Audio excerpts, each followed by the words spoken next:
ada beberapa dari chatting room ya. Salam ya buat semuanya teman-teman. Selamat malam ya.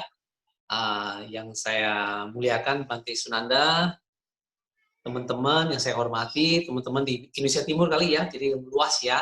Oke. Tadi ada dari Nabire, ada Maluku ya, Papua Barat. Saya sangat senang hari ini bisa malam ini bisa sharing ya. Bisa pertama mungkin kita berkenalan dulu lebih jauh ya. Dan sebenarnya saya juga Bante, sebenarnya saya sangat senang hari ini bisa menuntaskan janji ke Bante. Saya ingat dulu 2 tahun ya ketemu di Dharma Bakti ya. Di Benar, 2 Dharma tahun. Bakti.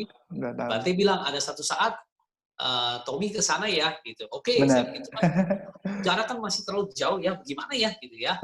Tapi akhirnya ketika minggu lalu ya, buat teman-teman Benar. sekalian, Bapak Ibu sekalian, ketika dapat kesempatan dari Bante untuk sharing buat teman-teman di Papua Barat ini, wah Papua saya Barat. langsung harus ambil nih, ini ada janji nggak enak gitu, jadi senang sekali.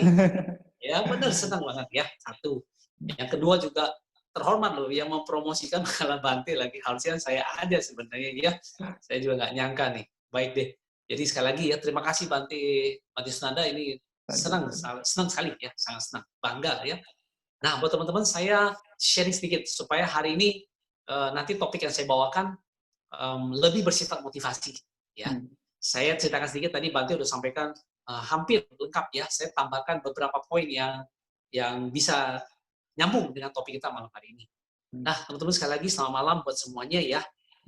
Namo Sang Hyang Budaya, Namo Buddhaya. Namo Buddhaya. Saya seorang motivator ya. Saya mulai jadi motivator itu tahun 2003 sampai sekarang. Lalu bidang yang saya geluti itu adalah di area human excellence.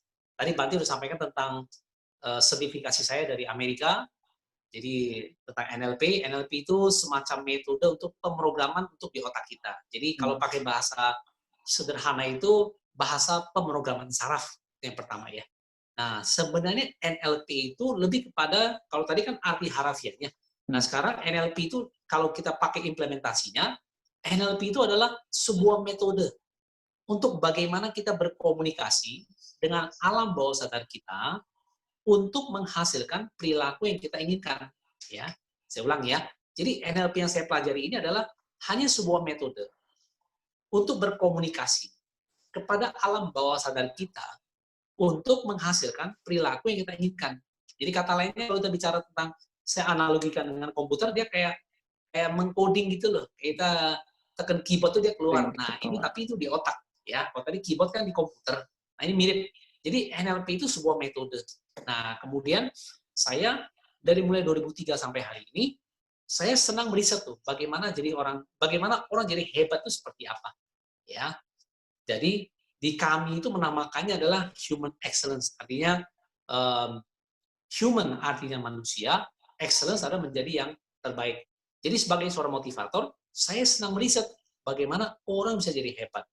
Nah, mungkin teman-teman, Bapak Ibu sekalian, sependapat dengan saya ya, bahwa orang hebat itu tidak terjadi begitu saja. Ya, kita lihat 2 orang ini melakukan sesuatu. Yang satu jadi, yang satu biasa saja.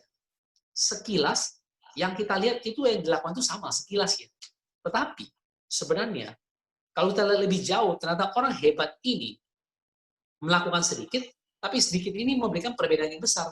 Nah, yang sedikit inilah dinamakan human excellence. Jadi bidang saya sebagai motivator, saya suka cari tahu tuh, ya membuat orang jadi hebat itu seperti apa, ya. Dan kemudian hasil riset itu saya bawakan di radio, saya siaran di radio 10 tahun cukup lama, ya. Dari 2004 sampai 2014, nama radionya namanya Smart FM. Kemudian juga saya pernah siaran di televisi. Sindo TV namanya, ya Sindo TV. Cuman Sindo TV sekarang berganti nama. Buat Bapak Ibu yang berlangganan Indovision itu ada tuh namanya menjadi iNews. Jadi mungkin pernah dengar ada Sindo Koran, ya. Kemudian Sindo News misalnya. Nah itu dulu ada cabang lagi namanya Sindo TV. Tapi kemudian karena ya strategi bisnis, Sindo TV berubah nama menjadi iNews. Saya siaran cukup lama. 4 tahunan, jadi weekly, pertemuan mingguan seperti ini. Live show langsung ada tanya jawab.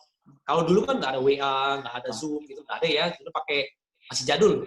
Cuma paling top pakai email aja ya. Biasanya pakai satu telepon, nah telepon bisa atau lebih tinggi SMS. Nah, itulah SMS ya. Kalau sekarang udah canggih, bisa email, bisa WhatsApp, bisa Facebook, bisa apa macam-macam. Oke?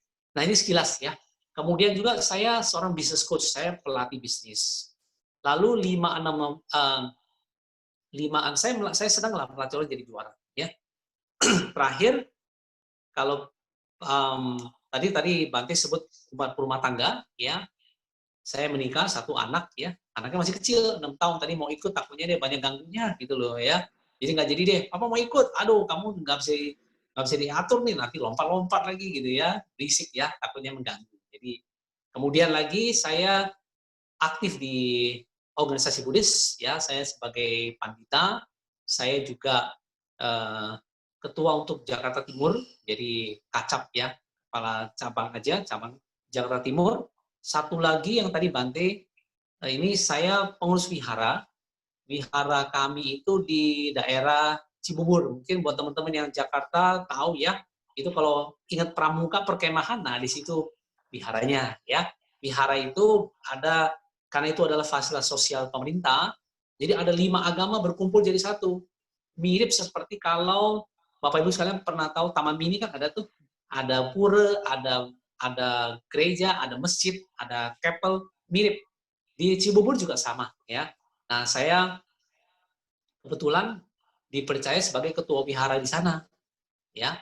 Di sana wiharanya terletaknya di daerah mungkin mirip-mirip dengan di Papua mungkin ya. Kalau kondisinya ya, kalau di sana itu wihara Cibubur itu, kalau Jakarta kan wiharanya kan megah-megah ya, besar-besar ya. Terus beton semua.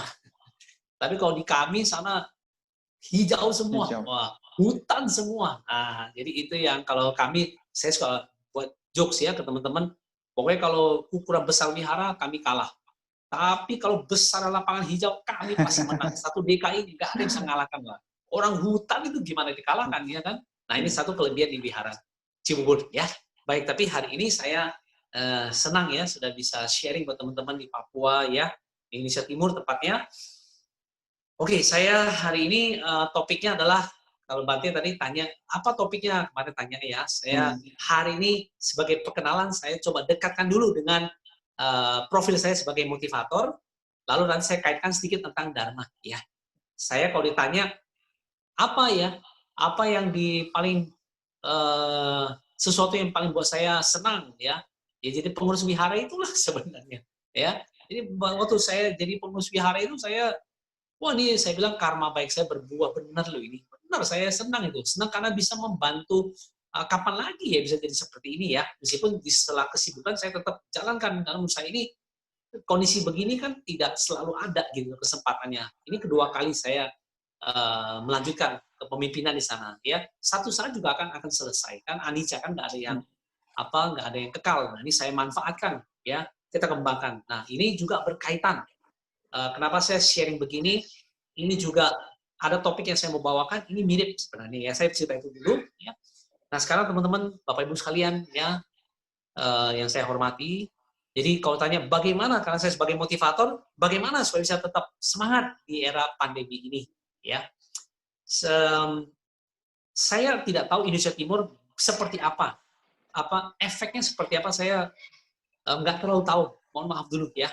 Tapi saya yakin juga pasti akan mengalami sesuatu kegalauan mungkin, atau ketidakpastian. Barangkali ya. Yang terasa itu adalah di Jakarta sebenarnya. Jadi kalau ditanya, kalau pusat gempanya, epicentrumnya Pulau Jawa itu lebih terasa getarannya. Oke? Mungkin karena orangnya banyak, dan ataukah juga ekonomi, terutama di Jakarta itu pusatnya di Jakarta sebagai ibu kota, ketika ada PSBB seperti ini, wah itu membuat banyak PHK di Jakarta. Jadi bayangkan, saya aja gunting rambut, akhirnya minta istri guntingin, beli clipper, gunting sendiri itu. Ini udah gunting yang pertama kali, udah sebulan lebih nggak bisa, mau nggak mau udahlah, pokoknya nonton YouTube, oke, gunting. Dia bilang gimana, pokoknya dia juga takut nanti jelek, udahlah nggak apa-apa, yang penting kita pendekin aja lah, kalau jelek nggak apa-apa lah, udah memang karma sendiri, saya bilang. Ya, akhirnya bisa juga lah, kira-kira seperti ini. Nah, kalau di Jakarta itu memang Di Jakarta memang DKI itu kerasa sekali. Ya, ekonomi itu langsung terpukul.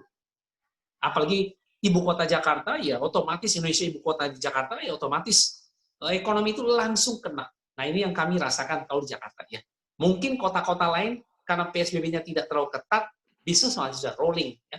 Nah, di situ ini membuat orang-orang di Jakarta itu membuat jadi galau, jadi sesuatu yang ke depan tuh seperti apa nih. Nah, saya mengambil semangat ini, saya sharing ya, bagaimana dalam kondisi seperti ini kita hadapi ya. Dari saya ketika terjadi begini, saya sarankan kepada teman-teman di Jakarta, ayo kita kondisi begini harus mengedukasi diri kita. Nggak bisa asal dengar hoax yang seperti apa. Memang keadaan sudah lebih ini. Dan ini kalau saya bilang, dunia ini bahkan alam semesta itu lebih meriset loh. Kayak meriset alam ini kembali loh. Umur saya 48 tahunan. Ya. 2 tahun lagi 50 tahun. Okay? Selama hidup ini baru pertama kali mengalami yang namanya pandemi itu kayak begini. Ya. Contohnya apa? Waktu tahun 98 kita ada krisis ekonomi, krisis moneter, sampai ada kerusuhan. Itu belum seberapa sebenarnya. Kemudian masuk 2008, kena krisis finansial di Amerika. Saham di Amerika jatuh luar biasa, 30%, 40% jatuh luar biasa.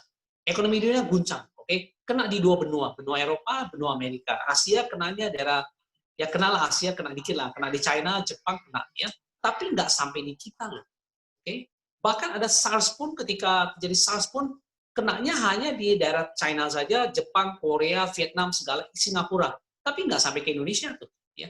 Tapi yang kali ini, yang baru saya alami itu ada satu dunia itu kena semua. 200 negara itu semua kena, semua mendapatkan apa ya? Harus menerima karma ini, harus menerima kejadian kayak begini. Ini yang menurut saya sesuatu yang sangat berbeda. Nah, dari kita baca, saya juga hobi baca, saya riset ke depan ini sesuatu kita udah akan masuk orang sebut sebagai new normal, artinya normal yang baru ya. Banyak perusahaan besar kecil ya, kalau setelah pandemi ini ada yang bisa bertahan, ada yang tidak bisa bertahan. Ya. Yang tidak bisa bertahan karena ya bayangkan mall ini baru boleh buka, saya lihat gubernur asosiasi baru mengatakan di Jakarta mall itu baru boleh buka tanggal 5 Juni. Tapi itu juga masih ada physical distancing, artinya tidak bisa seperti dulu lagi, ya. Terutama karena vaksin belum ditemukan. Tadi saya baca lagi WHO menyatakan mau tidak mau manusia harus hidup berdampingan dengan virus ini. Oke. Nah, kalau ditanya virus itu sudah ada belum? Ya sudah ada lah, virus ini dimanapun ada.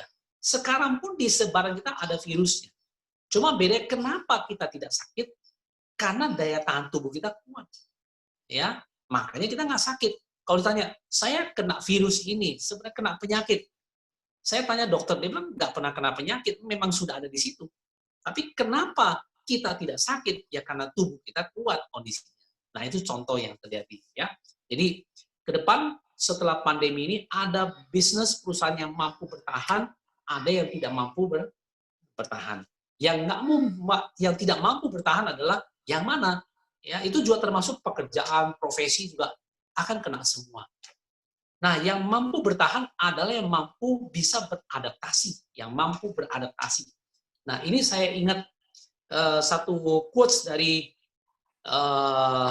udah meninggal ya, jadi seorang ahli biologi apa dari Inggris ratusan 200 tahun yang lalu, dia mengatakan bahwa yang terkenal dengan Charles Darwin, yang dia terkenal dengan teori evolusi manusia. Jadi mungkin manusia itu dulu dari monyet, terus dari kera, terus jadi tinggi, terus berubah evolusi manusia jadi yang sempurna seperti hari ini versinya dia, ya. Tapi ya dia dari bentuk manusia ya memang ada maksud, ada benarnya lah, itu teorinya dia, oke? Dan dia mengatakan bahwa ini bagus banget loh, dia mengatakan ini yang saya pakai untuk mengilhami para pebisnis di Jakarta, di kota-kota lain, ya. Yang saya ilhami bahwa ini loh, ini kita ambil dari ucapan Charles Darwin ini. Charles Darwin mengatakan bahwa, saya pakai bahasa Inggris, nanti saya jelaskan ya. Mengatakan bahwa the species that can survive is not the strongest, nor the most intelligent, but the most adaptive or responsive to change. Yang artinya, spesies makhluk yang bisa bertahan hidup bukanlah makhluk yang paling kuat dan juga bukanlah makhluk yang paling pintar, melainkan makhluk yang paling bisa beradaptasi pada lingkungan atau pada perubahan, atau kata lain bisa responsif to change, merespon pada perubahan yang tadi. Jadi kalau saya ulang, the species that can survive is not the strongest, nor the most intelligent, but the most responsive to change. Nah, ke depan setelah pandemi selesai, PSBB selesai, kita dunia sudah akan masuk ke new normal, normal yang baru. Ya. Nah, lalu bagaimana kita menghadapi new normal ini? Oke. Tadi saya selalu mengatakan bahwa survive, adaptasi, beradaptasi pada lingkungan. Nah, ini yang contohnya yang kita sekarang hari ini. Ya, ini juga adaptasi tapi juga sekaligus satu kemajuan, ya. Bisa tampil di Zoom. Nah, ini kan sebuah kemajuan. Waktu bahkan dari Kemenak pun menyatakan kepada para pengurus wihara di Jakarta, kami dapat surat tidak boleh mengadakan puja bakti di Jakarta, berkumpul itu tidak boleh. Oke, kita harus ikut. Nah, akhirnya sebulan lalu, tepatnya bulan April, April pertengahan ya, kami mulai itu. Seperti yang hari ini yang Bante Sunanda lakukan. Kami mulai lakukan puja bakti. Cuma kan kalau kami di sana hari Minggu ya, dan ternyata sudah 4 kali ini minggu ini udah terus-terusan. Saya juga nggak nyangka loh, malah dengan Zoom begini, yang ikut lebih banyak, yang datang ke wihara yang datang ikut lebih banyak. Saya juga bingung loh. Biasanya bisa 30-an, 40 orang, ini sekali datang bisa sampai 80, bayangkan. Jadi mau nggak mau keluarganya ikut semua. Nah, saya pikir ini malah buat kami malah menguntungkan loh. Yang tadinya nggak kepikir untuk ke wihara, karena ada Zoom dia nggak bisa kemana-mana, dia pakai. Nah, ini kan sesuatu contoh new normal. Hari ini pun karena tidak bisa menyampaikan nggak bisa berangkat secara fisik ke Papua, bisa juga saya ikutan hadirlah di puja bakti hari ini. Ya, itu kan sesuatu yang menurut saya, wow, ini luar biasa ya. Ini ke depannya pasti akan berubah nih, banyak nih. Nah, itu ya, saya pikir yang pertama. Lalu bagaimana kita menyikapinya? Nah, kalau dari saya, motivator pasti kan harus optimis. Bagaimana karena optimis ini tetap kita pupuk, ya? Karena ke depan itu saya melihat dan contoh-contoh juga melihat ke depan ekonomi pasti akan lebih sulit. Senang atau tidak senang, ekonomi pasti akan lebih sulit, ya.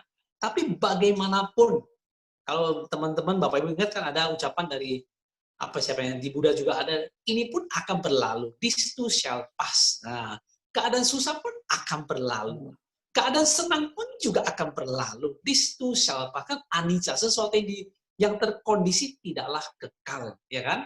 Apakah itu sebuah kesengsaraan, sebuah kebahagiaan, ini pun akan berlalu, this too shall pass, ya. Justru saya pikir kalau kita umat Buddha setelah mengerti kondisi ini kan menerimanya jauh lebih gampang karena lebih fleksibel kan.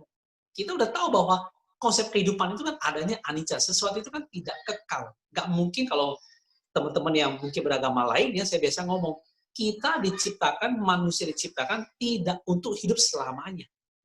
Pasti ada satu titik pun dia akan berhenti. Kalau di kita kan akan terlahir di kehidupan berikutnya dari karma-karma yang kita pupuk di keadaan hari ini, ya, atau sebelum-sebelumnya. Nah, ini pertama. Jadi bagaimana kita menyikapinya? Dari saya, sebagai motivator, saya mendorong teman-teman, Bapak Ibu sekalian, yuk tetap optimis. Karena kalau kita optimis, meskipun keadaannya belum bisa kita pastikan, tapi optimisme ini penting. Karena optimisme penting, karena energinya pasti jadi positif. Saya contohkan ini mungkin bersifat bisnis ya, tapi ini bahwa semua kejadian buruk atau sebuah kejadian buruk tidak tentu akan berakhir buruk, ya, selamanya maksudnya. Mungkin teman-teman Bapak Ibu sekalian ingat ada yang namanya Alibaba ya. Alibaba yang jualan kayak Tokopedia gitu loh. E-commerce namanya, kalau sekarang disebut sebagai marketplace. Jadi adalah sebuah pasar, ya, sebuah pasar marketplace. Alibaba itu didirikan pada tahun 2099 lah, akhir 2000 lah ya. 2003 itu terkena SARS di China, di Tiongkok kena SARS. Sama kayak kita nggak bisa keluar. Nah bayangkan, baru 3 tahun kena SARS. Lalu bagaimana Alibaba bisa bertumbuh? Sampai malah jadi besar. Pendirinya bernama Jack Ma. Jack Ma sekarang tersohor, ya. Luar biasalah Jack Ma itu, ya. Oke. Bahkan juga ikut bantu kita di sini, dukung masker, kasih apa banyak. Ya. Jadi ditanya, Jack Ma, apa Jack? Itu bagaimana Alibaba kamu menyikapi kondisi pandemi kita seperti hari ini? Dia jawab di interview beberapa saat yang lalu. Dia bilang, saya ceritakan kejadian di Alibaba saja. Alibaba itu 2000 didirikan, 2003 kita kena SARS. Sama seperti kondisi hari ini. Nggak bisa kemana-mana. Tetapi akibat SARS itu, kami perhatikan, oh ternyata orang itu, kalau dia nggak bisa keluar, kita jualan online saja. Nah, 2003 akhir, 2004, akhirnya Alibaba meluncurkan situs online, belanja online, yang kayak Tokopedia sekarang. Namanya adalah Taobao. Taobao itu kalau bahasa Mandarinnya Taobao. Ya. Dia bangun itu. Dan apa yang terjadi? Akhirnya orang belanja online. Dan 2-3 tahun kemudian, Taobao ini berkembang luar biasa, bahkan melebihi besarnya Amazon di Amerika. Dan dia mengatakan bahwa akibat SARS, maka Alibaba hari ini jadi nomor 1. Nah, artinya tidak semua kejadian buruk pasti berakibat buruk. Tergantung bagaimana cara kita memandangnya. Nah, kalau dari segi Dharma sendiri pun, kalau kenapa saya sih tanya, Pak, kenapa mesti optimis kan lagi susah? Iya benar. Kalau saya pesimis, apa yang terjadi? Pikiran saya pasti jadi negatif, terganggu. Nah, kita tahu kata Sang Buddha apa? Pikiran kitab Dhammapada titik 1, titik 2, bahwa pikiran adalah pembentuk, pikiran adalah pelopor, pikiran adalah pemimpin. Nah, begini, kalau saya negatif, pesimis, kan berarti mempengaruhi pemikiran saya. Akhirnya saya jadi apa? Mutung istilahnya. Jadi negatif. Negatif, bukan bicara aura sih. Kalau saya bicara negatif, berarti energi saya jadi negatif. Ya, perhatian saya jadi negatif. Kemudian lagi, kalau kehendak saya, cetana saya jadi negatif semua, apapun jadi negatif, membuat kedepannya malah menambah karma buruk kalau dari segi spiritual ya. Kalau dari segi motivasi, kalau sayanya negatif, akhirnya mood saya jadi nggak baik. Karena mood saya jadi nggak baik, apalagi sekarang kondisi kalau ada orang yang tinggal di rumah, belum tentu menyenangkan. Apalagi kalau ada teman-teman ya, orang lain yang kena PHK, pasti sangat tidak nyaman. Mudah terjadi kekerasan rumah tangga, mudah terjadi ribut rumah tangga, ya.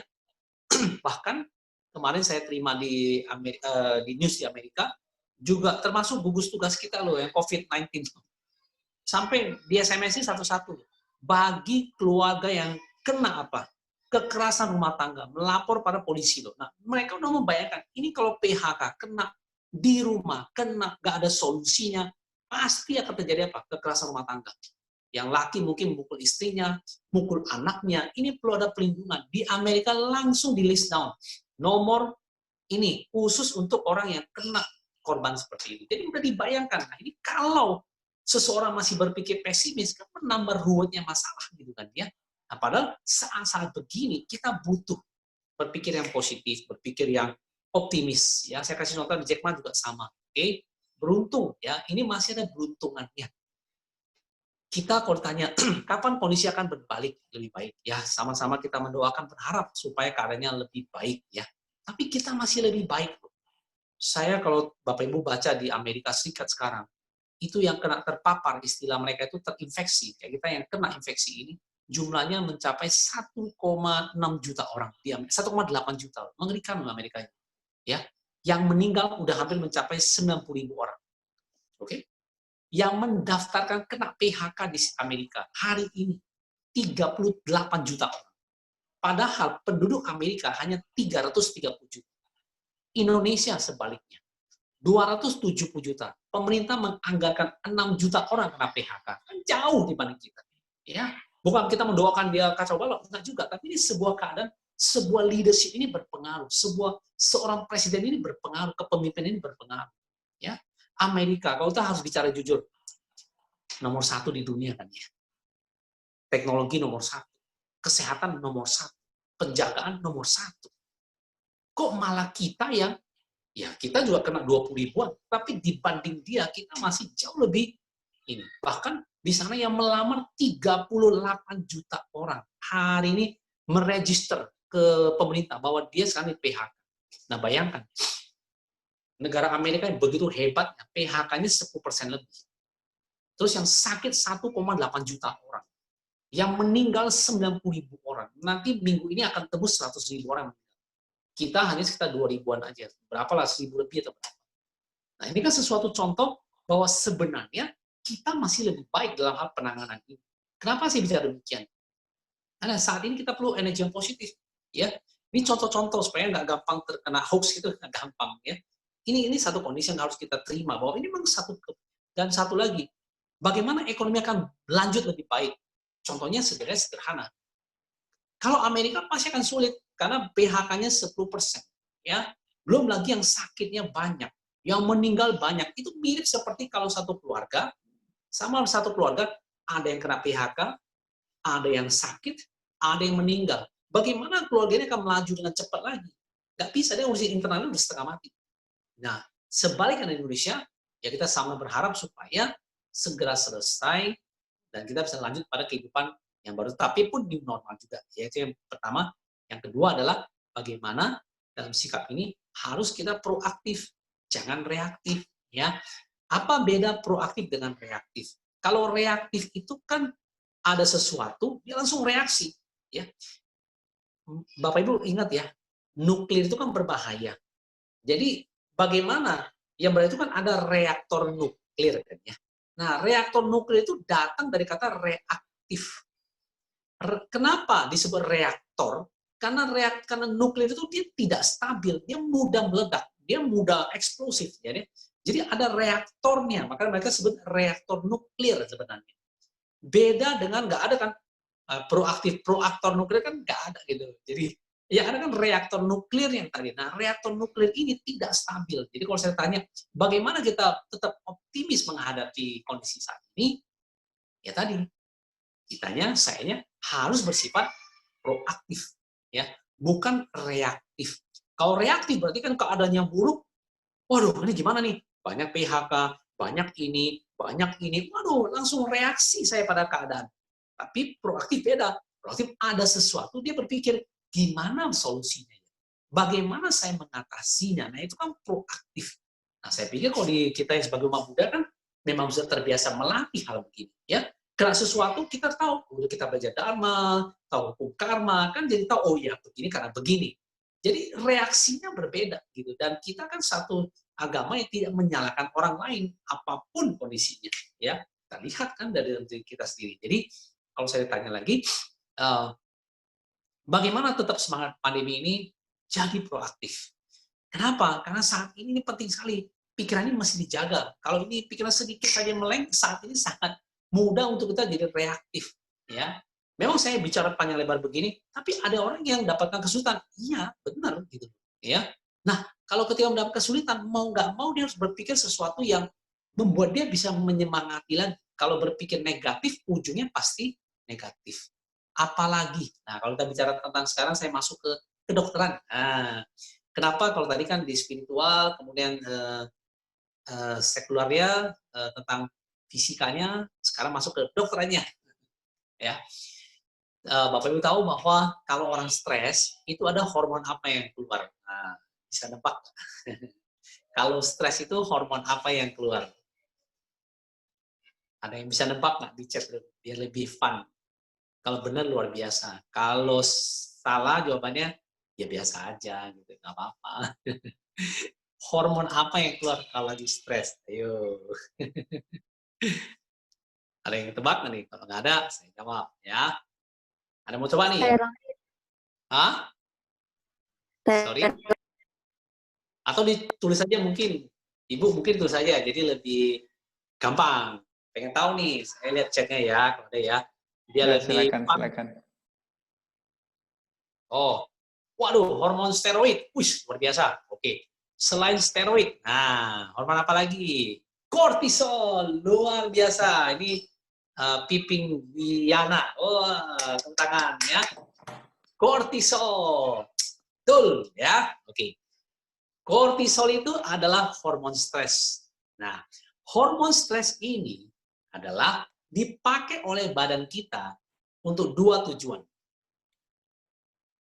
Istilah pertama, fight or flight. Oke, orang boleh bilang fight or flight.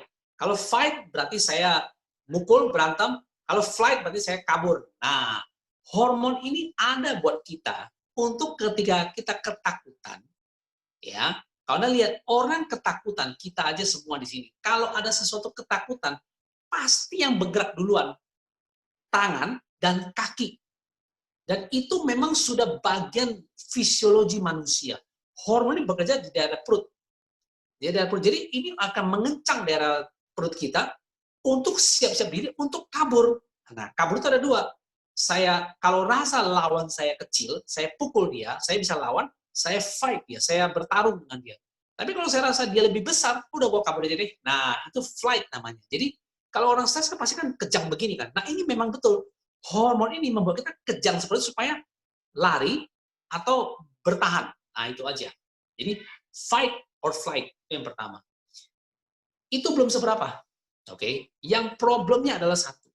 Hormon ini akan menekan apa? Akan menekan daya tahan tubuh kita. Dia akan menyetop imunitas kita. Itu yang berbahaya. Kenapa orang stres cenderung gampang sakit? Karena imunitasnya dia turun karena hormon ini terlalu banyak menekan antibodi dia. Ditutup kira-kira kayak gini. Nah, ketika ditutup ini semua powernya dikumpulkan untuk membela diri atau lari. Jadi ceritanya nih, pasukan penjaganya keluar dari gawangnya. Jadi dia keluar ke benteng satu ini, tapi benteng ini tidak ada ancaman gitu loh. Nggak ada ancaman, jadi dia nongkrong di situ aja. Jadi supaya musuhnya serang ke benteng A, ya, tapi pasukan kita bergerak ke benteng B. Nah, ketika ketika hormon ini menuju ke daerah perut kita misalnya seperti mau lari, tapi kan tadi kita kan hidup bersama virus, bersama bakteri kan. Jadi kondisi lainnya dia nggak jaga. Jadi benteng satu kebuka, benteng satu tutup, satu buka. Ya udah masuklah penyakitnya masuk. Nah ini buat orang jadi sakit. Nah itu hormon kortisol. Kalau kita stres, ya. Nah bedanya apa? Lawannya apa? Nah lawannya apa? Ayo. Kalau kita happy itu yang keluar hormon apa? Tadi benar, luar biasa. Kortisol, ya. Kalau steroid itu dipacu. Jadi di energize untuk lebih kuat durasinya. Beda lagi bentuknya, tapi endorfin. Wah, luar biasa nih Pipin nih ya. Endorfin, ada hormon apa lagi teman-teman? Udah. Hormon endorfin, apa lagi? Hormon lagi. Ada 4 hormonnya. Yuk. Endorfin, apa lagi? Tes lagi, ada 4 ya. Endorfin, aduh, coba lagi. Bolehlah search Google gitu, bolehlah.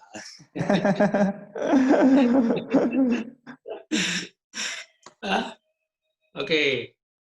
Banyak ya, ada endorfin ya. Kemudian saya contoh yang kita gampang lah. Oh, adrenalin lagi, adrenalin. Adrenalin itu justru yang memicu kita jadi ketakutan. Nah, serotonin, betul. Kevin Body Ananda. Alright. Serotonin. Ada satu lagi. Serotonin itu penyambung itu. Dopamin. Luar biasa. Satu lagi, yang untuk hormon kalau ibunya baru melahirkan, betul oksitoksin. Waduh, luar biasa, luar biasa. Hebat ya. Oksitoksin. Oke, ada endorfin. Ada tadi apa lagi? Yang teman-teman tadi sebut ada oksitoksin ya. Nah, oksitoksin itu yang saya mau bahas ya. Oksitoksin itu adalah hormon kalau ibunya baru melahirkan. Sama kayak binatang. Anjing baru melahirkan, itu induknya pasti sangat ganas.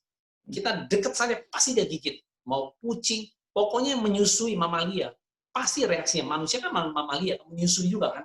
Ibunya akan sangat, nah ini hormon cinta sebenarnya. Kalau mau kata lainnya hormon cinta lah, hormon something yang membuat kita jadi senang gitu loh ya. Selain endorfin, serotonin mengirimkan pesan-pesan yang positif ya. Nah, ini hormon yang sebenarnya menguatkan diri kita ya.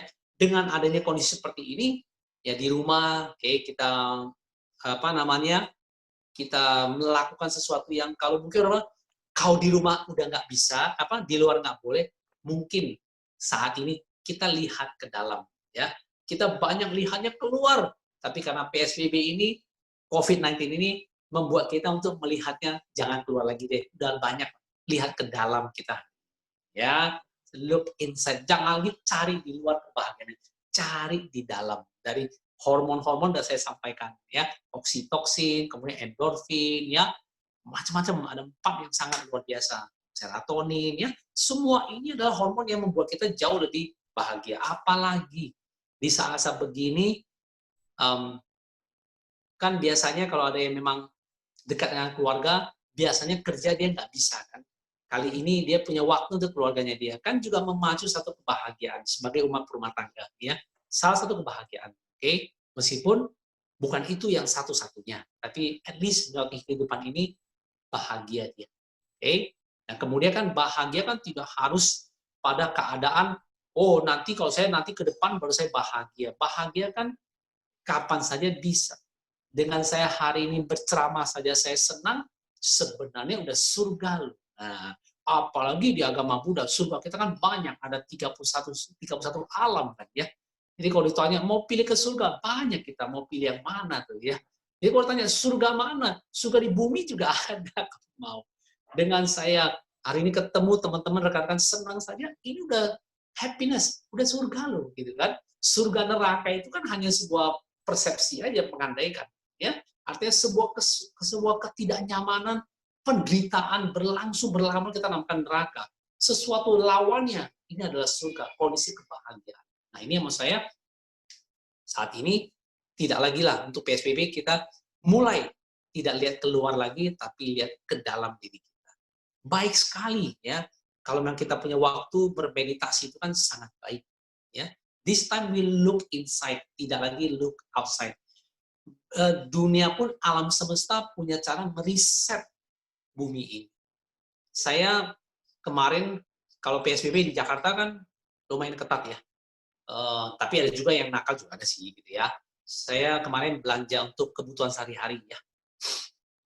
Selama Jakarta itu saya yakin ini pasti Indonesia Timur menang jauh daripada Jakarta. Oke. Di kami ini pasti Bante Sunanda juga tahu di langit Jakarta itu jarang biru, itu jarang. Lebih banyak warnanya apa ya Bante ya, biru muda kali ya, atau mendekati abu lebih tepat gitu ya. Jadi dia Abu-abu. abu-abu, betul. Nah ini luar biasa. Kemarin sore saya pulang, biru muda loh, hebat, benar itu, biru muda loh.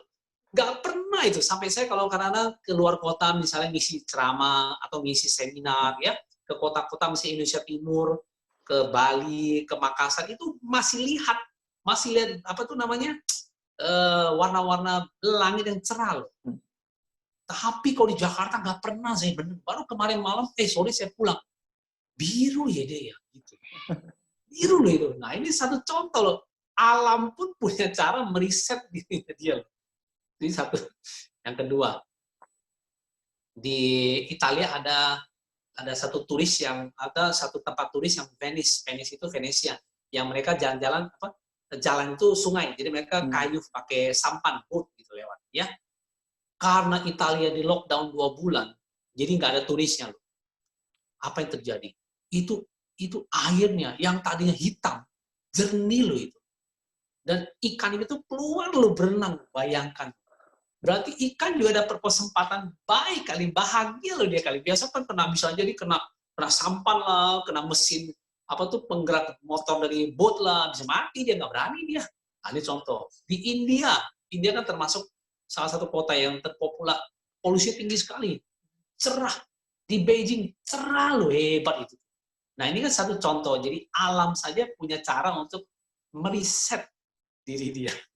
Ini sedikit melenceng aja, tapi ini sesuatu yang menurut saya eh, kita saat ini tidak lagi lihat keluar, tapi lihatnya ke dalam, ya.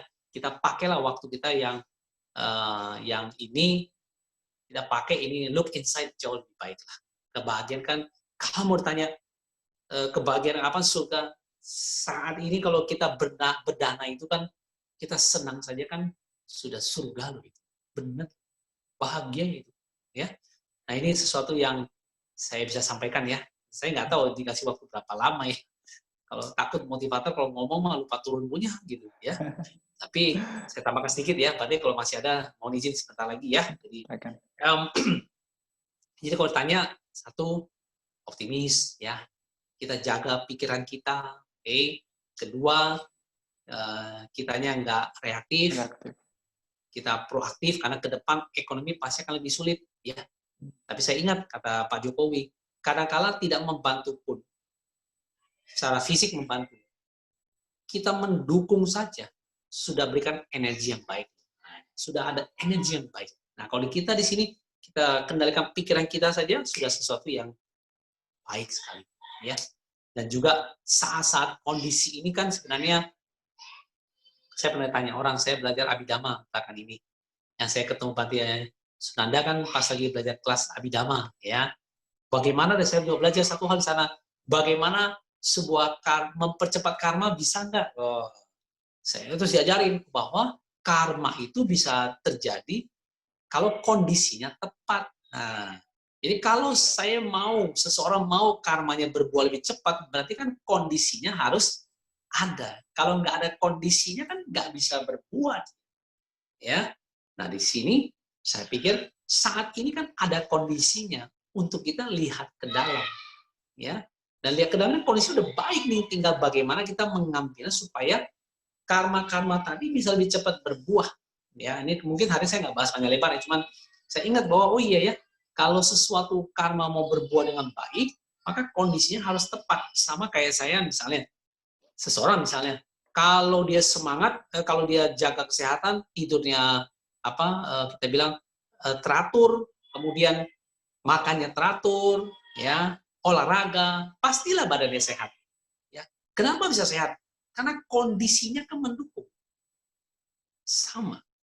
Bagaimana supaya saya bisa bahagia?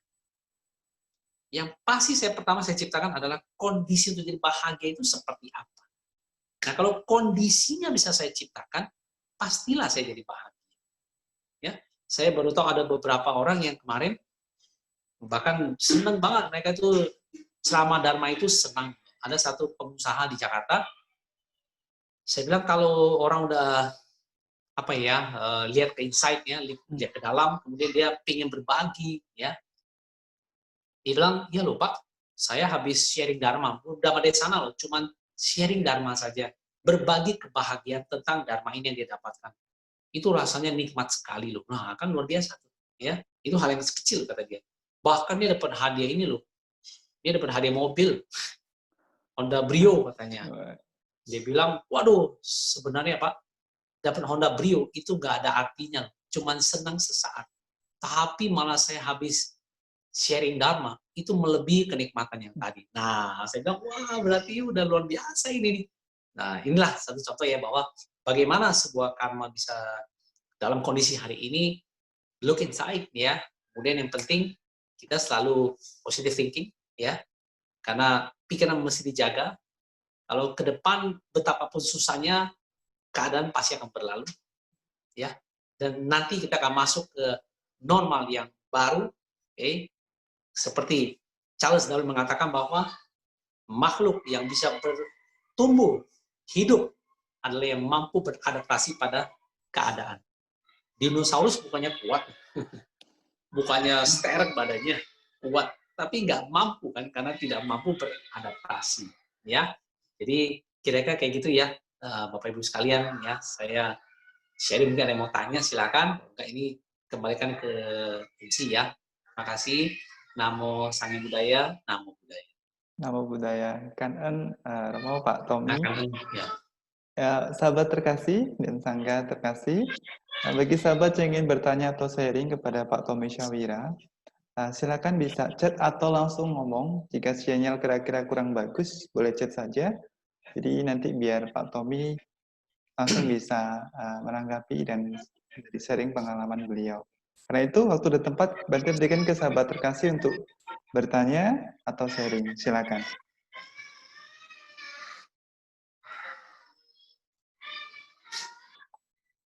Silakan.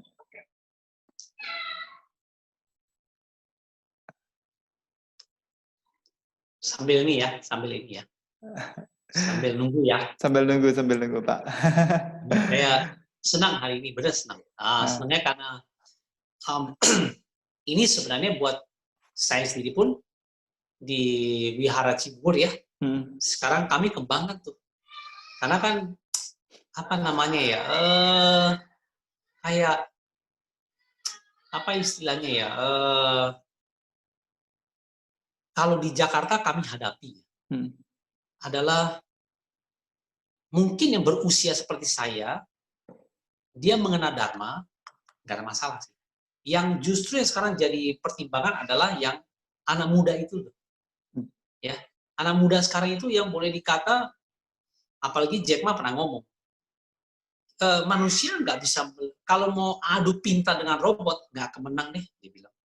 Benar, karena robot lebih pintar daripada manusia, lebih bisa mengerjakan. Dan karena karena manusia menciptakan robot, maka robot berpikir seperti manusia, betul kan? Ya. Jadi kalau kita beradu kepintaran robot, nggak akan menang. Nah, so saya ingat, iya ya, kita suruh lawan kalkulator aja kalah. Gimana lawan robot yang lebih canggih, pola pikirnya, gerakannya jauh lebih hebat ya. Nah, tadi kata Jack Ma bilang, nanti ke depan jangan adu pintar dengan robot, nggak akan menang. Ya, yang robot nggak punya adalah apa? Batin ini dia nggak punya, seni dia nggak punya, kebijaksanaan dia nggak punya. Nah, ya, jadi bagaimana sekarang kita justru spiritual ini sekarang makin penting. Nanti ke depan new normal ini, saya rasa banyak orang stres, banyak orang ini. Justru saatnya inilah, Bapak Ibu sekalian ya, dengan semangat bisa ceramah. Ini saya pun posting di MBI pusat loh. Kegiatan kita hari ini loh. Biar mereka sampai langsung kasih komentar pertama Pak Biandi. Wah, kasih jempol. Kan dibaca Wita, Timur, Tengah, Barat. Papua lagi. Waduh, luar biasa ini nih. Nah, ini satu contoh bahwa teknologi begini kita pakai untuk ini. Dan saya khawatirnya nanti ke depan kalau orang-orang itu nanti banyak stres, kita perlulah menjangkau mereka untuk ayo datang untuk kembali ke spiritual, karena balik lagi nggak bisa lawan robot, nggak bisa. Nanti apa-apa kan jadi robot semua. Di China apa-apa lo mata semua lihatnya. Nanti kalau kita datang ke China hari ini, kapanpun ya ada waktu datang, itu datang udah scan mata, scan mata. Terus saya kemarin di Jakarta itu gedung, saya pikir hanya di China aja. 4 bulan lalu saya ke satu gedung di Jakarta, itu saya biasa tukar kartu, dia bilang, sorry Pak, ini kartunya Bapak ambil lagi. Loh, biasanya bukan nitip, nggak usah, saya masih nggak ngerti. Jadi masuk aja pakai kartu ini, buka. Nggak usah pakai kartu. Bapak jalan aja. Apa yang terjadi? Dia lihat muka. Jadi cuma dari kamera aja, dia sebentar, buka pintu. Itu, saya juga kaget. Ini nggak pakai kartu nih. Nggak usah kartu, jalannya itu pintu masuknya Bapak masuk aja. Antri aja. Antri. Lu tahu loh. Nah, ini satu contoh. Dan masuk lift yang udah dituju loh. Lift G, lift A. Nah, ini satu contoh kecil. Nggak akan menang lah manusia lawan dia. Benar. Nah, ini tapi saya yakin justru nanti ke di new normal, spiritual kita harus lebih tinggi. Karena nanti akan banyak orang stres sebenarnya. Ya, kira-kira kayak gitu. Terima kasih. Tapi benar sekali Pak, kita nggak akan pernah bisa menang lawan robot. Makanya kita harus lebih bijaksana, mungkin bisa. Ya. Pak, ini ada satu pertanyaan Pak dari Vicky. Ini ibu rumah tangga, nama budaya Pak Tommy. Saya mau bertanya, apa yang harus para istri lakukan untuk menyemangati para suami yang stres karena kena dampak ekonomi? Begitu Pak. Terima kasih. Yes. Apa yang bisa dilakukan? Mau nggak mau, ya, tetap mendukung bahwa kasih semangat bahwa oke, keadaan begini kan nggak selalu begini. Yuk, diajak diskusi. Ada peluang apa lagi yang bisa ini, ya, penting sekali. Sangat penting. Jadi Saran saya tetap diajak diskusi, kasih semangat, ya, jangan kasih down, ya. Misalnya pekerjaan di rumah makin banyak, udahlah biar istrinya yang hari tangani deh, gitu.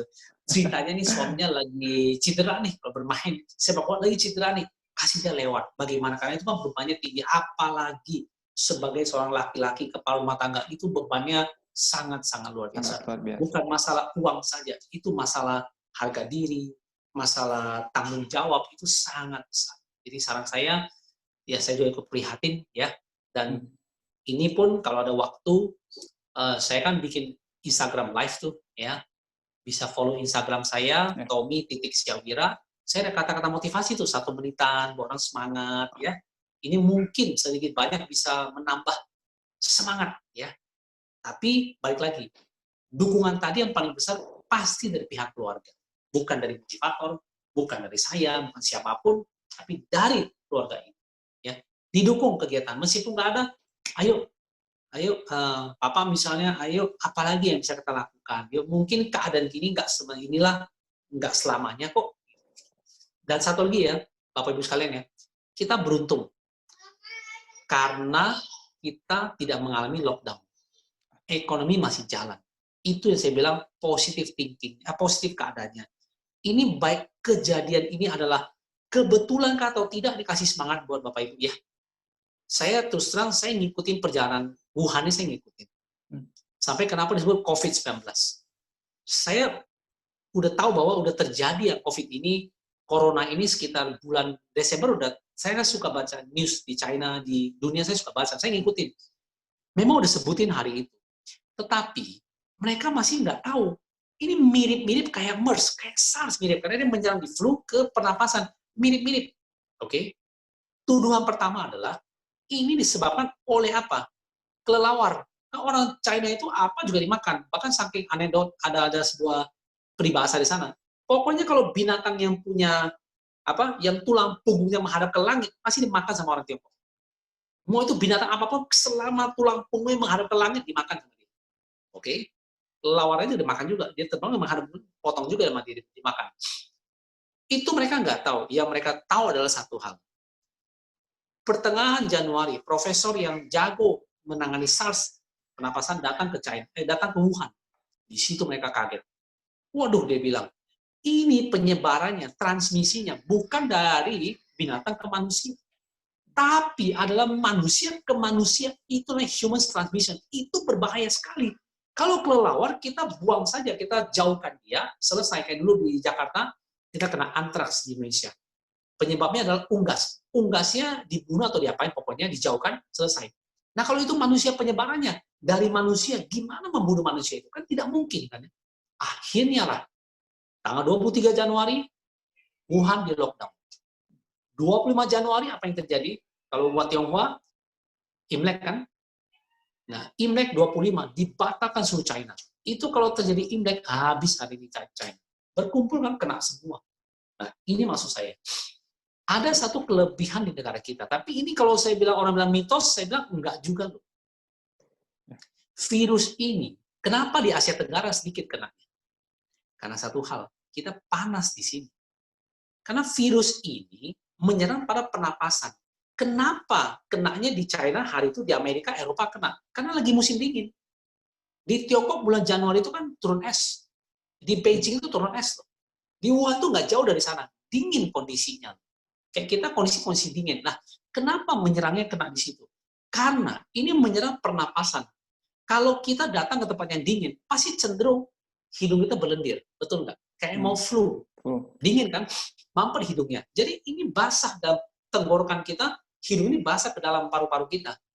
Dan ingat, penyebarannya lewat tetesan air, butiran air, droplets kan, nah, memudahkan. Tapi karena Indonesia itu daerah panas, memang terjadinya di AC, tapi di luar dia mati. Gitu loh. Ini yang keyakinan saya. Dan itu betul. Daerah-daerah Asia Tenggara yang panas itu sedikit. Tapi orang tanya saya, kenapa Korea terjadi? Oh, Korea 4 musim. Jepang 4 musim. Beda sama kita. Nah, kenapa Malaysia kenanya sedikit?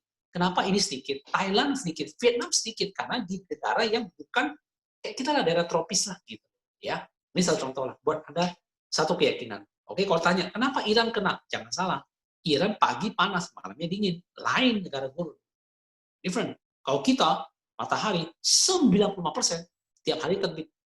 Maka menutup matahari nggak bisa. Kalau di bule, hanya 4 bulan lihat matahari, sisanya lihat bulan aja, kalau lihat bintang. Ya, itu kira-kira. Tadi ada pertanyaan lagi ya, Mas Ale? Ya, ini ada pertanyaan lagi, tapi benar sekali. Keluarga itu harus benar-benar mendukung totalitas dengan Betul. kondisi perekonomian saat ini, Pak ya. Pak, ini ada satu pertanyaan. Ini sebenarnya ini Bante kategorikan jadi dua ya. Ada pertama dari Ping Ping Winyana dan Bambang. Bambang ini dari Purwakarta. Dia teman Bante, dia ikut Pak dari Purwakarta jauh. Namo Buddhaya Romo, bagaimana kita merices diri yang baik supaya bisa segera kembali positif pada saat tubuh dan pikiran kita sedang lelah dan stres. Jadi kalau Pak Bambang bilang, bagaimana cara meningkatkan keyakinan untuk optimis tersebut? Ini Bante singkat saja, kira-kira seperti itu Pak. Wah, makasih Bante ya. Ya, Oke, silakan. bagaimana mencas kita ya sebenarnya? Kalau saya ditanya, biasa saya jawab, kita kembalikan pada tujuan kita ya. Orang kan pasti ada tujuan keinginan dia akan capai. Oke, istilahnya itu ada impiannya lah gitu ya. Impiannya dan pengertian kita kan rumah tangga ya. Bagaimanapun lah pasti ada sesuatu yang kita mau raih ya. Yang pertama, kembalikan lagi pada impian kita. Oke, tapi ini susah dilakukan karena udah pupus harapan saya gitu loh. Bisa jadi ya. Nah sekarang kalau itu nggak bisa, maka yang kedua yang kita bisa lakukan adalah mengubah fokus kita. Oke, fokus ini apa? Saya kebetulan contohnya mungkin nggak pas ya. Ini saya ambil satu botol minum ya. Ini Bapak Ibu lihat ya. Ini sorry nih, saya minum udah tinggal segini. Oke, ini kalau saya tanya, ini buat Bapak Ibu ya. Ini anggap saja gelasnya inilah ya. Anggap saja ini proporsi ya, setengah-setengah ya. Gitu ya. Saya tanya ya. Ini setengah isi apa setengah kosong? Jawabannya dua-duanya benar, betul kan? Benar. Bisa setengah isi, bisa setengah kosong. Setuju ya? Oke. Lalu pertanyaan berikutnya, kenyataannya apa? Setengah isi atau setengah kosong? Jawab lagi, oh dua-duanya benar Pak. Bisa setengah isi, bisa setengah kosong. Oke? Nah, sekarang pertanyaan berikutnya, kalau gitu kenyataannya apa? Jawabannya adalah kenyataannya adalah kita fokus. Kalau saya fokusnya kenyataan, saya fokusnya setengah isi, jadi setengah isi. Dan kalau saya fokusnya setengah kosong, jadi setengah kosong. Kata lain, kitalah yang menciptakan kenyataan. Ya. Nah, fokus ini yang saya maksud adalah fokus sama dengan realita. Kalau fokus saya kegagalan adalah kegagalan murni, ya sudah, ya saya kegagalan. Tapi kalau kegagalan saya sebagai awal dari kesuksesan, dia akan jadi kesuksesan di kemudian hari, tidak sekarang. Jadi kalau tanya, bagaimana mencas saya kembali, saya mengarahkan kembali ke mana? Ke pikiran saya, fokus saya arahkan ke positif. Meskipun rasanya sulit kadang ini. Tapi ingat, kalau kita belajar Dharma, kita lebih tenang lagi. Semua yang terjadi kan, kita belajar, berusaha. Ya, bisa nggak kita merubah karma kita? Bisa. Bukannya diam, tapi kita aktif merubahnya. Berbuat apa, bergerak, ya, itu satu hal. Nah, kemudian lagi ditanya, kan tidak mudah. Betul. Problemnya adalah, kalau saya fokusnya negatif, itu yang masalah. Karena apa yang kita fokus, dia akan berekspansi. Jadi, what you focus, expand. Contoh, kalau saya suka dengan satu mobil ini misalnya, let's say saya suka dengan satu mobil ini. Warnanya ini, bentuknya ini. Mereknya ini. Karena itu selalu dalam pikiran saya. Apa yang terjadi? Saya keluar dari rumah, rasanya saya lihat mobil itu terus. Mereknya boleh beda, tapi bentuknya mirip-mirip. Karena pikiran saya di sini itu, dia akan cari gambar yang sama. Nah, itu maksud saya. Kalau yang saya fokusin negatif, lebih negatif lagi saya. Nah, balik lagi kalau saya pikir positif, akan lebih baik. Meskipun kondisinya nggak baik, tapi pikiran saya baik gitu loh. Karena pikiran saya baik, saya jadi orang yang lebih resourceful. Istilahnya itu apa tuh? Lebih mudah untuk mengatasi masalah ini. Saya nggak bete gitu. Jadi, apakah ini solusi yang terbaik? Enggak. Tapi kalau saya disuruh milih, lebih baik saya milih optimis daripada pilih pesimis. Kalau optimis, ceritanya nih, kadang-kadang nih, datang belanja dikasih nomor undian, dapat hadiah apa, motor, apa gitu ya. Aduh, orang bilang nggak usah dapat kayak gituan. Beli sabun dapat undian, usah. Susah dapat kayak gituan. Betul. Lawannya berapa? 10.000 orang. Masa cuma dapat satu? Sulit lah gitu. Benar sih. Tapi ingat, meskipun satu, kesempatan saya tetap 1/1000. Tapi kalau saya tidak mengambil undian tadi, sudah pasti 0 yang saya dapatkan. Jadi kata lain, daripada berpikir negatif, mending saya pikir positif. Meskipun positif juga tidak menggaransi, tapi lebih baik. Kalau negatif, sudah pasti 0. Kalau positif, masih ada 1, masih ada 2, masih ada 3. Ya. Nah, baik lagi, kita look inside dong. Nah, kita mulai mengkaji lagi biar jauh lebih kuat. Mungkin orang bilang, ini udah karma, ya boleh, tapi menurut saya jangan lihat sesempit itu gitu loh. Karena karma itu kan aktif, dia bukan pasif. Gitu. Itu kira-kira yang bisa saya sampaikan. Ya, terima kasih banyak Pak. Ini berkaitan sebenarnya Pak, namun Bante ini merasa ini sharing yang bagus. Ini dari teman namanya Hendra, dan satu dari Pak Pemimas Papua Barat. Ada Pak Pemimas ini, Pak Sugiarto namanya. Pak Pemimas menyampaikan, ini berkaitan tadi, kalau Bapak kan tadi menyampaikan yang terakhir adalah melihat ke dalam diri kita, agar kita tetap optimis. Nah ini bagaimana memprogram optimis tersebut di alam bawah sadar kita, Pak? Ini pertanyaan dari Pak Sugiarto. Lalu sharing dari Ko Hendra, berarti lanjutkan ya, karena ini berkaitan. Pak Tommy, saya sering berpikir kemungkinan skenario terjebak dalam menghadapi masalah karena lebih sering justru membantu saya mempersiapkan diri. Minusnya, memang hidup jadi sering tidak tenang. Apakah ini sikap mental yang benar? Oke, saya cuma terakhir dulu ya. Oke. Ya, silakan. Kalau kita lihat ini, saya cuma khawatir satu. Jadi manusia itu ada dua driver. Jadi ada dua drive ya, dua pengendali. Ada orang termotivasi meraih sesuatu, ada orang termotivasi menghindari sesuatu. Misalnya, kenapa Bapak rajin bekerja? Karena mau naik pangkat, mau dapat uang lebih. Tapi ada orang yang kenapa kamu rajin bekerja? Karena takut dipecat. Nah, kan jadi dua nih. Jadi ini manusia ada dua nih. Jadi motivasinya ada yang kenapa rajin? Mau dapat uang lebih. Oke. Kenapa rajin? Karena sekarang sekolah mahal. Jadi saya nggak boleh malas. Nah, jadi kan dua. Nah, ini tergantung. Nah, kalau tanya, saya tahu sih yang selalu memikirkan yang buruknya. Betul. Cuman kadangkala itu kalau terlalu ke sana bisa-bisa kita tidak jalan loh, gitu maksud saya loh. Jadi udah kebayang ketakutannya daripada jalannya. Jadi saran saya itu apakah salah? Mungkin saya nggak sebut kata salah ya. Mungkin yang lebih tepat adalah kita membutuhkan kemampuan berpikir kritis gini, tetapi tidak boleh berlebihan. Kalau berlebihan, lama-lama kita nggak jalan, gitu loh. Lawannya adalah orang terlalu optimis, dia juga bahaya. Dia tidak menghitung resikonya. Nah, jadi sebaiknya harus bertemu di titik yang tengah aja.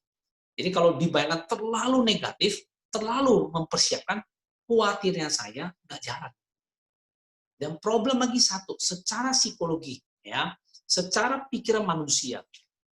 Mungkin ini sekaligus menjawab Pak Sugiarto ya, kalian ya menjawab ya. Jadi gini, pikiran manusia itu, oke, kalau tadi ditanya bagaimana memprogram ke dalam, ya, otak manusia itu dibagi dua. Satu pikiran sadar, dua pikiran bawah sadar. Oke. Pikiran sadar adalah pikiran yang mana? Pikiran sadar adalah pikiran yang berpikir, yang pintar. Oke? Menganalisa. Tapi ada 95% yang disebut pikiran bawah sadar. Itu adalah yang mengontrol semua ini di pikiran kita. Oke? Nah, pikiran bawah sadar ini adalah bersifat pikiran repetitif. Sedangkan pikiran sadar adalah pikiran kreatif. Pikiran bawah sadar, pikiran yang berepetitif. Jadi dia mengulang berkali-kali. Dia untuk bisa belajar sesuatu, pikiran kayak seperti hari saya bercerita begini, Bapak Ibu menangkap, itu pikiran sadar. Tapi belum tentu tertanam ke dalam bawah sadar. Dan supaya bisa tertanam ke dalam alam bawah sadar kita sebagai sebuah kebiasaan, maka kegiatannya harus kita ulang berkali-kali. Ya, kayak orang belajar meditasi. Pertamanya belum bisa, karena yang pintar adalah otak intelektualnya. Tapi bukan batinnya. Nah, di sini kami tidak punya batin, kami punya bawah sadarnya belum pintar. Belum terjadi sebuah kebiasaan di dia. Nah, kalau tadi saya sambung lagi, kalau dia terlalu ke arah negatif, maka nanti khawatir bawah sadarnya ini akan negatif kemana-mana. Karena udah kalah kuat dengan yang atas. Yang atas itu bobotnya hanya 5%. Artinya 5%. Saya contohkan ya. 95% ada di alam bawah sadar kita. Semua mengatur ini. Contoh nih. Jantung kita, di sini ada yang dokter nggak? Yang hadir, Banti, ada nggak dokter? Bantu cek. Yang dokter... Dokter ya? Dokter, tidak ada. Tidak Oke. ada. Dokter emang jantung kita itu berdetak 1 menit berapa kali? Ada yang bisa nebak nggak? Ayo. Jantung kita nih, tek, tek, tek, tek, tek. Nah, 1 menit berapa kali? Tapi ngomong-ngomong, masih berdetak kan ya? Kalau enggak, saya juga mikir, gimana kita bisa sama makhluk lain kayak gini nih? Ya. Hadir juga makhluk lain nih kalau gini ya. Oke, bercanda aja ya, maaf ya. Oke, kita berdetak antara 60 sampai 80 kali per menit. 1, 2, 3, 4, 60 menit. 60 sampai 80 per menit. Oke. 1 jam ada berapa kali denyut? Berarti kita hitung aja ya. 60 kali 60. 3.600. 1 jam. Oke. Ini 24 jam berapa detak? Denyut berapa kali itu? 24 kali 3.600. Ya. Anggap 25 kali 35 lah. 100.000 kali per hari jantung kita berdenyut. Nggak berhenti loh. Oke. Pertanyaan berikutnya, siapa yang mengendalikannya? Pikiran bawah sadar loh. Oke, contoh ya. Kayak dulu ya. Ini kalau kita pakai gini, bisa kalau saya minta tolong. Ayo teman-teman, Bapak Ibu sekalian, coba denyut gini. Coba pegang dulu. 5 menit tahan nggak? Tahan. Tapi capek lah. Capek. Oke. 20 menit. Masih boleh tahan. Tapi rasanya habis ini mesti diurut. Oke. 1 jam, modar katanya. Mati 1 jam kayak begini. Ya. Oke. Belum berhenti kan ya? Siapa yang mengendalikan ini coba? Alam sadar. Nggak bisa. Bawah sadar yang melakukan ini. Dan belum lagi, maaf kata tadi, ada makannya berlebihan lagi. Jadi jantung ini bungkus lemaknya di luar, setengah mati dia mencetnya. Apa ya, ampun-ampun dia gitu. Tapi dia nggak komplain loh badan kita loh. Bukan nggak komplain, nggak tahu aja cara komplain dia. Kalau komplain dia marah kali dia kata dia. Gila bener ini kayak gitu. Kerjain kita ini ya. Itu bertahun-tahun loh. Nah yang kendalikan siapa? Alam bawah sadar kita. Ya. Nah sebenarnya alam bawah sadar ini kalau kita belajar meditasi ya, kita kan nggak bisa mematikan ini. Setahu saya dia pun alam jana pun dia tidak hanya berhenti, tapi dia nggak mampu mematikan fungsi tubuh. Bisa dia sakit dia dengan masuk meditasi kelas tinggi alam jana kan nggak sakit, itu benar bisa. Tapi itu penyakitnya tetap ada di situ, ya. Kata lainnya, ya kita organ ini tidak otak kita itu nggak mampu lah, kita nggak mampu supaya mematikan ini nggak bisa, kecuali kita bunuh diri itu lain, ya. Tapi kalau mematikan secara ini nggak mampu, karena memang badan yang didesain untuk protek dirinya dia. Kayak kita hidup sebagai manusia, lahir sebagai manusia, yang di badan manusia punya peraturannya juga, kira-kira punya kerangkanya juga, bukan kerangka, punya peraturannya lah gitu loh. Kayak jadi kalau nanti orang lahir sebagai makhluk yang lain, dia juga punya peraturannya di makhluk itu seperti apa. Di badan manusia dia ginilah fisiologinya, ya. Jadi baik lagi. Bagaimana kita begini? Yang susah dipengaruhi adalah alam bawah sadar kita, ya. Jadi kalau bagaimana saya bisa mempengaruhi tadi, alam bawah sadar saya harus saya buat repetisi supaya dia mengerti. Nah, kenapa melatih meditasi? Melatih ketenangan batin. Biar alam bawah sadar ini, tujuan cuma satu. Alam bawah sadar ini adalah kita, Bapak Ibu sekalian ya, kita itu 95%. Oke? 95% hidup dalam keadaan tidak sadar sebenarnya. Kita hanya sadar hanya berapa persen saja. Nah, kenapa disuruh berlatih meditasi? Supaya kita eling hari itu. Karena lebih banyak kita dikendalikan oleh alam bawah sadar kita yang tidak sadar sebenarnya. Contoh, otak manusia. Jangan kaget ya. Otak manusia, dia butuh air, butuh oksigen, butuh apa. Tapi ketika air itu kurang, maka yang akan mengorbankan diri pertama kali bukan jantung, tapi otak tadi. Maka orang bisa jadi otaknya rusak, tapi badannya masih hidup. Jantung masih dekat, tapi otaknya udah mati. Nah, bagi kedokteran, sudah meninggal orangnya. Death brain. Otak akan mengorbankan dirinya untuk supaya air tadi bisa masuk ke jantung, supaya organnya ini. Kita tahu ya, orang ini belum udah mau meninggal, tapi organnya masih bagus, tapi otaknya udah mati. Nah, itu satu contoh. Oke, itu satu contoh kelebihan otak kita. Dia bisa mematikan dirinya dia untuk organ yang lain. Karena kita lain sebagai manusia, ngomong katanya lebih kasar dikit, tunduk pada hukum pada manusia. Kira-kira kayak gitu. Tapi bukan itu yang saya mau sampaikan. Yang saya sampaikan satu ini. Tentang alam bawah sadar. Bahwa 95% kita itu hidup dalam keadaan yang tidak sadar. Tidak sadar, ya saya sadar kan saya hari betul. Tapi kita berperilaku karena alam bawah sadar mengatur ini semua. Contohnya, sini ada yang mau kasih contoh dengan saya enggak? Misalnya ya, oke saya contohkan begini lebih gampang ya. Oke. Bisa nggak misalnya Pak siapa ya yang anak muda sini ada nggak yang sini? Yang siapa namanya yang kalau saya ada yang Kevin ya. Kevin paling muda nih. Muda ya, Kevin ya. Saya lihat lahirnya ini ya. Bro Kevin, wah, bro ya. Kalau aku tanya, bro, misalnya gini nih, bro ya, oke, Kevin ya. Kalau sambil ngomong begini, Kevin ikat sepatu bisa nggak? Belum pernah coba. Nggak, kalau saya sambil ngomong gini, sambil ikat sepatu bisa nggak? Bisa lah. Bisa. Bisa dong? Oke, pertanyaan berikutnya. Kenapa bisa? Ya kan udah sering gue lakukan, ya kan? Iya. Tanpa lihat pun, kan sekarang kalau gigat sepatu nggak bilang kan, 1, 2, 3, enggak kan ya? Pasti enggak kan, langsung ini, jadi. Betul ya? Kenapa? Sudah terprogram. Betul ya? Kebiasaan. Oke. Saya sambil ngomong begini pun, tetap Kevin bisa ngikat sepatu. Iya. Betul nggak? Betul. Iya kan? Tapi ingat, ketika saya lepas, saya ajak ngomong yang lain, saya baru ngomong dia, oh ya perhatikan, tapi ini udah jalan, tangannya akan ngikat sendiri. Kata lain, dengan sekejap alam semesta, alam bawah sadar mengambil alih. Nangkep gak? Dengan cepat langsung dia ambil alih. Jadi ini istilahnya override.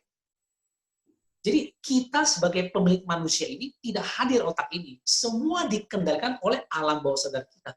Seperti yang tadi. Ya. Jadi ketika saya ajak ngomong, perhatikan. Tapi ketika sambil ngikat sepatu, alam bawah sadar langsung mengambil alih lagi. Nah, semua kekecewaan kita, penderitaan kita, itu bukan datang dari alam sadar, tapi alam bawah sadar. Nah, dengan kita belajar Dharma, kita mengikis kilesa ini. Sebenarnya alam bawah sadar ini yang kita kikis sebenarnya. Karena alam bawah sadar ini, dia nyimpen apapun. Ya. Nah, dengan kita bermeditasi, mengurangi kilesa ini. Mengurangi kekotoran batin ini. Di mana kalau dari saya, karena praktisi NLP, pasti dari alam bawah sadar ini. Contoh, berbagai kebiasaan kita lakukan, itu karena perintah dari alam bawah sadar, bukan dari alam sadar. Contoh ya, orang udah tahu, merokok itu tidak baik. Tapi dia tetap merokok. Kenapa? Aku nggak bisa keluar dari kebiasaan ini. Nah, kalau kebiasaan kan ada di mana? Alam bawah sadar kan? Alam bawah sadar. Dia sudah tahu bahwa merokok itu tidak baik.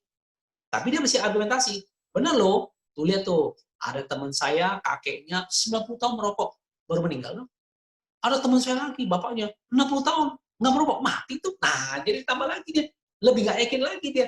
Nah, ini kan langsung terjadi perdebatan. Jadi, atau bawah sadarnya, betul sih, merokok tidak baik. Betul. Tapi kenyataannya gue lihat, sehat-sehat aja itu tuh. Jadi dia lawan antara yang bawah dan yang atas. Yang atas cuma 5% kemampuannya. Yang bawah 95%. Nah, ini kenapa kita belajar Dharma, belajar kebiasaan, yang kita bentuk adalah elinnya ini, kesadaran ini. Kalau saja saya bisa keluar dari bawah alam bawah sadar saya 5% saja, saya udah bahagia. Karena semua dikendalikan oleh yang bawah ini. Kita mau berubah saja. Ingat, mau berubah berarti masalah kebiasaan. Nah, kebiasaan di mana dikendalikannya? Alam bawah sadar yang mampu mengontrol paru-paru, jantung. Begitu hebatnya kekuatan dia. Maka orang bilang, pikiran itu liar. Sebentar saja langsung pindah dia. Nah, kenapa kita mesti melatih kesadaran? Yang kita latih adalah pemrograman dalam alam bawah sadar. Dengan meditasi, dengan kita belajar Dharma, mereprogram. Ingat, ketika kita terlahir kembali sebagai manusia, ada cita, ya, ada cita, ada karma yang kita bawa dari masa sebelumnya, yang masih lengket pada kehidupan ini. Cita kesadarannya ada sedikit yang masih lengket. Apakah dari yang kehidupan sebelumnya, apa yang baru langsung, atau mungkin dia pernah jadi binatang sebelumnya, ini ada berapa cita yang kebawa sampai ke mana. Nah, ini membentuk karakter-karakter ini. Kalau bicara secara spiritual. Tapi kalau bicara secara sekular, ilmu pengetahuan, pemrogramannya kita reprogram. Nah, kira-kira kayak gitu. Mudah-mudahan tidak terlalu jauh ya membahasnya ya. Mudah-mudahan Pak Sugiarto tadi pertanyaan bisa menjawab ya. Mudah-mudahan ya. Terima kasih ya saya karena memang panjang lebar sih. Kayak gini harus ada skemanya ini. Saya sih mempelajari bidang ini selama hampir 20 tahun ya tentang perilaku manusia seperti ini. Saya pelajari betul sih. Dan ada satu lagi kenapa kita meditasi ya. Karena di bumi ini secara manusia kita selalu terefek frekuensi gelombang. Kita berpikir saja ada gelombang. Kayak kita hari ini bicara kan ada gelombang ya. Kayak contoh ya terakhir ya. Anak rusa itu kalau ketemu singa dalam jarak 50 meter, dia pasti takut. Pertanyaannya, kok dia bisa takut? Pasti dijawab. Ya ibunya yang ngajarin sih. Oke, ibunya ngajarin. Bagus. Kok bisa tahu? Emang kamu pas ibunya melahirkan kamu di situ? Enggak sih. Oh, gue tahu ibunya ngajarin. Kagak. Kenapa dia ketemu gajah yang 20 kali lebih besar pada badan dia? Dia nggak takut. Ayo. Kenapa dia ketemu jerapah yang tingginya 10 kali lipat daripada dia? Dia nggak takut. Tapi giliran dia ketemu singa jarak 50 meter, dia takut loh. Ayo. Kenapa dia takut? Oh, tadi dia jadi ibunya kesel. Enggak, bukan. Yang lain coba. Dia ketemu banteng. Banteng itu binatang paling ganas sebenarnya. Paling bad mood. Nah, banteng itu. Singa masih kalem-kalem. Kalau banteng itu bukan apa, keras kepala banteng itu. Ya. Ketemu si rusa mah anteng-anteng aja. Kenapa dia bisa tahu singa itu predator atau pemangsa? Size-nya nggak lebih gede pada gajah loh. Ukurannya gajah jauh besar. Kenapa dia takut? Ada yang bisa nebak kan nih? Ayo. Selain diajarin sama ibunya. Ayo silakan tebak. Nanti dapat hadiah dari Bante. Ayo tebak. WA dong. Apa nih?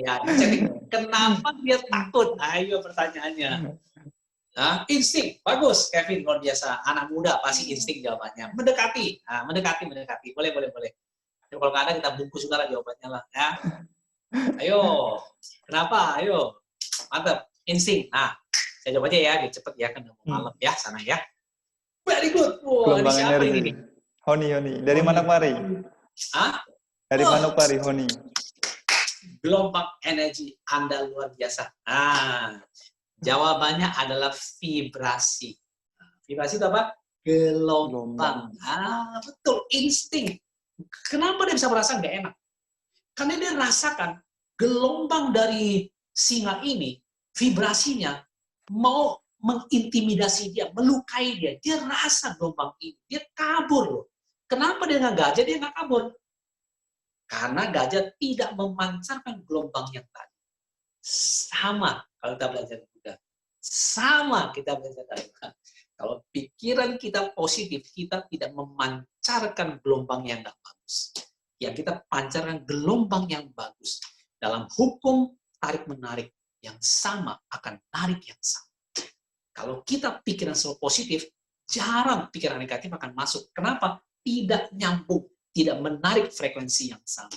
Kalau kita melakukan meditasi, kita melakukan kehidupan kita, hatinya baik, metanya bagus, karunanya bagus, apa yang terjadi? Maka ini akan memancarkan gelombang yang sangat luar biasa. Saya lupa ceritanya, Sang Buddha ketemu saja orang langsung bersujud, ketemu saja loh.